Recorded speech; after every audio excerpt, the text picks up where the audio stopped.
I'm Bryce Randall from postwithpictures.com. Cammon and Randall with Blue Fire Studios. That's right, and we're here to follow up about Final Cut Pro X. Pro.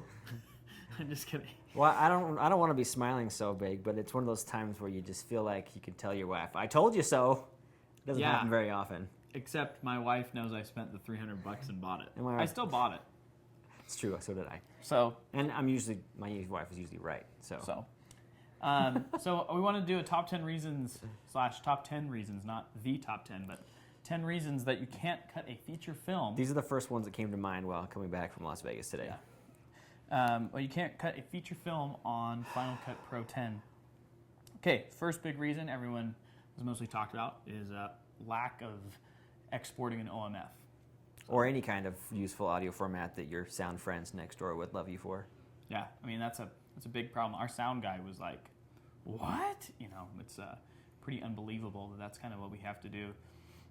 For anyone who is unfamiliar with that, just in case you're not an in-depth Final Cut user, the previous, they call it Legacy now. The Legacy Final Cut had a format that was basically kind of like a EDL or an XML or basically a well, you could send to OMF just like like Avid could. You send it to OMF and it would make a Pro Tools section. It's for your Pro Tools guys who can take the audios and you still have it in the correct duration, that's the what I'm trying to placement. Say. Thank you. Oh, gosh. Anyway, not all one long messy thing. Anyway, the audio guy likes that because he can do his own custom edits and it usually included handles and those sorts of things. So that's okay. So number one. Reason number two, and this is kind of a huge deal for me. I think it's a little weird, is that, and our colorist hates it, is that there's no send to XML. Now, send to XML did a lot of things that made us, we were able to, we could send a Final Cut 7 project to a Final Cut 6 project, but it also, more importantly, sent things to color.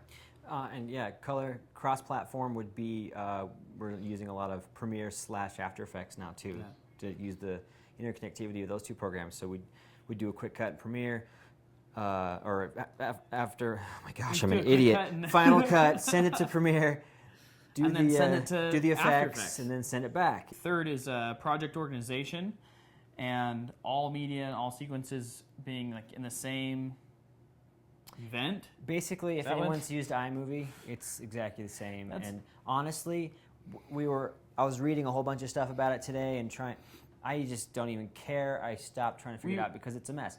Essentially, the way Final Cut X works is it looks at your hard drive, it kind of dumbs everything down. It says, you're too stupid to know what you want in your project, so I'm going to look at your entire directory and list everything. And extend it all out. Yeah, and list everything that I'm going to know what it is. So you can import files and stuff like that. The biggest part I was talking about is sequences. So they've done away with sequences. We have events. And I'm like, okay, so we have an event. To me, that sounds more like a project. No, project's a little bit different too. It doesn't really, they pretty much like X'd out everything that existed before and tried to create a new format. Well, that's going to create other problems, which is another reason we'll talk about later. But like, I know that editors that I was lucky enough to oversee, like doing my internship on Pirates 3 a while ago. I know Craig Wood taught me how to edit, making a select sequence. You can't make a select sequence. You can't make a sequence with your best takes in it and then save that, or a sequence with your B-roll in it if you're working on a documentary, and then save that sequence and load it into the monitor and then kind of scrub through it and place it into your sequence. You can't do that. But I think Apple's excuse is it doesn't need to be done. Well, coming back to the whole you can't cut a feature on it. Even if you were going to start clean slate, I don't see how this would be a useful way to organize your scenes, your reels, anything like that to make it work. For longer format, complex stuff, it would be a pain in the butt. Yeah. So let's just go right into number 4, which is another feature thing. I know that some editors like to use multicam options. Yep. And obviously, we've heard a lot about that. People have complained about that. And Apple says that will be something offered in the future. I mean, I think it has to be, especially the target market. Even Vegas, whatever that's called, Sony Vegas, they have that offering because a lot of your weekend warriors will go do multicam stuff for concerts, and it feels like it's just for your higher end YouTuber. Yeah. Because it's a little more encapsulated. It's a self-contained thing. You're one-man band journalist. Yeah.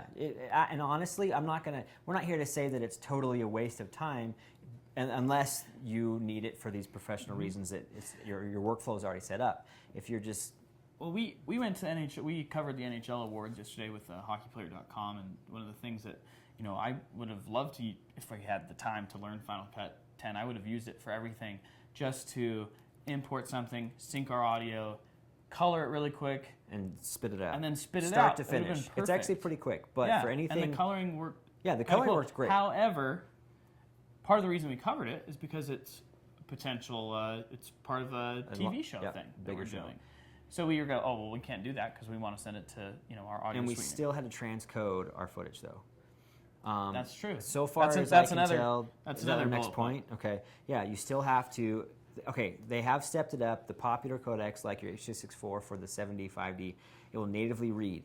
It doesn't like to sit there and use it because it is a more complex, it's a harder codec to read, so it still wants to transcode it to a ProRes. It in the background. Yep. It does do a decent job of transcoding in the background, and which means it'll eat up your hard drive space faster than you can think. So never edit something on your internal drive, which you normally wouldn't do, but no, but you're doubling your space for sure. Unless you're really familiar with how this stuff works, you're going to stick it in there, you're going to go, and it's going to come up, and it's going to be working great, and you're awesome. Mm-hmm. But then in 10 minutes, you're going to wonder why you're out of hard drive space. Exactly. 6, we have smart collections, and this is more. It's more of a lack of a bin. Yeah, there are no more bins. The smart collections are cool because they're dynamic. If you drop stuff in. It'll add metadata, yeah, right? As you're logging stuff, you can you can add some metadata, whether it's what kind of shot it is, and you don't have to manually drop it into a folder or a bin, but it basically means that you have to. It's kind of like if you work with Google Docs, you have to apply some kind of tag to it. Mm-hmm. You can't just leave it unnamed, unlabeled, and drop it into a bin. It's not that big a deal, but it's just a workflow thing. Yet another thing you have to worry about. It could be a really interesting part of that's kind of restructured. Some things of how bins are and what bins perform to do, and I'm sorry, but I don't think that I would trust the smart collection the same way I would trust just a regular bin with a feature film. Yeah. So I'm a snob, I feel like sometimes, but whatever, right? Okay, red support, huge deal for us here. Now, the thing I think that's so funny about this is that at the Super Meet, they showed off on their projector, and they're like, check out this monitor. Will do 4K, right? Yep. And they say that? Am I wrong? I don't think so. So we're like, okay, that's got to mean something for Red. No, you still got to use Red Cine and spit out, a ProRes Red file. It'll use the proxies that are, created with the Red as it goes along, the wrappers and stuff, but it will still want to, I haven't tested this, but won't it still want to convert it to ProRes, or it'll just leave it in there? Yeah, well, it will read it just like an H.264, but yes, the ideal setup for Final Cut is the ProRes. Okay. And I'm really been spoiled by jumping over to Premiere and After Effects and just having it read the R3D files without blinking an eye. Now, one thing we touched on already, and this is our next point, is hard drive and server issues. Yes. We touched on it just barely, but I mean that's kind of a big deal for us. We have 12 guys in our office here. At we all work off the same server. And so I mean, imagine if a couple of us are running Final Cut Pro 10 at the same time, or X. I don't know which one to call it. Which one should I call it? Call it X. Let's have a vote. No. Yeah. Leave your comments below. And so let's say Cammon's working on something, I'm working on something, we got 2 other guys working on stuff, and how are our assistants, we'll say, supposed to work on stuff for us, but it pulls everything up at the same time. Now, I'm sure that someone out there has tested, multiple people working on the same event at the same time. I doubt it's going to work like a Unity would, or anything else, or even like the old one where it's just save as a different version and then combine them.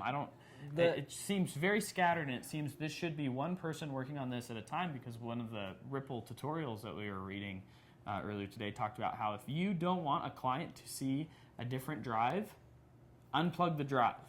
That was like the big solution. Yeah, there's no save, close project or whatever. Basically, it just remembers, just like iMovie does, or and all the applications. other And it kind of opens them all at the same time. Yeah, it just has a big list of everything you've ever worked on that workstation, as long as those drives are accessible. So a big problem for a feature film is that, let's say you're working on your first feature film, and it's huge. We have 3 films right now we're working on, and so you don't want to have a big mess of, obviously they are categorized as far as different events or whatever. Final Cut has a hard time with how big the project is right now on one of those films. That's true. It takes forever to open, and I'm not sure how the reliability of a 1.0 version of a software application would, I don't think that would be reliable. So let's think. Okay, so the next point. we want to talk about? We got like one or two We left? did. We hit 2 at the same time. No multiple editor support. Okay. And then disregard for existing workflow. Now, the thing I think is interesting about how this has come through is that when Apple announced it, they kind of said, we broke down, what currently exists, and we're restructured it to make it easier for everyone. Well, I think that only the people that are going to be left with that easier feeling are the ones who are learning it for the first time, as opposed to people moving from iMovie. Or moving from iMovie. In fact, one of my gracious viewers left a good comment and said, "Whoa, this program looks amazing. It looks way better than Premiere Elements 9 that I'm currently working with." And I said, "That's exactly right. I've never used Premiere Elements 9. I can't vouch for it, but it seems to me like this would be the type of person that would want to use it." The way the editors have worked has been for many, many decades, and so to completely disregard and say, hey, colorist, we don't need you. Hey, sound person, we don't need you. There's other dangers in that make me say, you know what, guys, it's time for us to step away. If we consider ourselves professionals, depending on what it is, then it's time to jump back to Avid Media Composer, or Cammon prefers Adobe Premiere in some cases. So I think that's something that we need to cautiously look at, and I don't think we can stick with Final Cut Pro Legacy or Final 7 for a long time. I think that there's going to be other features that are going to come soon, and you can say that Apple has in a couple months they'll come out with some other things. Well, in those couple months, we're going to fall behind on our projects. We don't want to wait. We waited long enough. We waited a really long time, and I've mostly very underwhelmed with the new options. That being said, we'll talk another time about some of the things that we do like about it, and that we have enjoyed. But for the most part, I'll have a good time editing some family videos and some GoPro videos with it. I think there's more detail about the positive things, but really quick, just in what I did have, like you said, depends on who's using it. It's pretty snappy. I do like the interface. It looks nice. The display is pretty cool. Yeah, it's always pretty sharp. I think if you're somebody who is wanting to move up from, say, an iMovie or a Vegas or one of these other options, or maybe move back from a Premiere if it's too complex or too, there's a bunch of options you don't want to worry about or mess with. It's kind of the iMac Apple way. They've presented the Final Cut, which is really disappointing for us, but in the long run, that's the trend I think we're seeing. I feel like you're coming into school the first day, you're going to high school, and your teacher shows you Final Cut Pro 10, and you go, this is amazing, we're using real software. It really feels professional. At $300 a pop, you get what you pay for.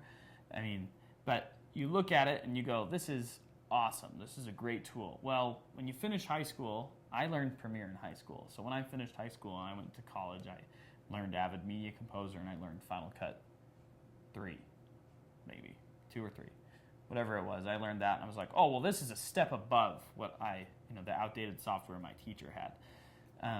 But I don't think that that's the same feeling that you're getting anymore.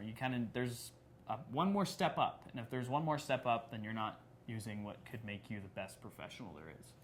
And we just kind of felt like after the big reveal, Avid and Adobe went away just clapping. Snickering.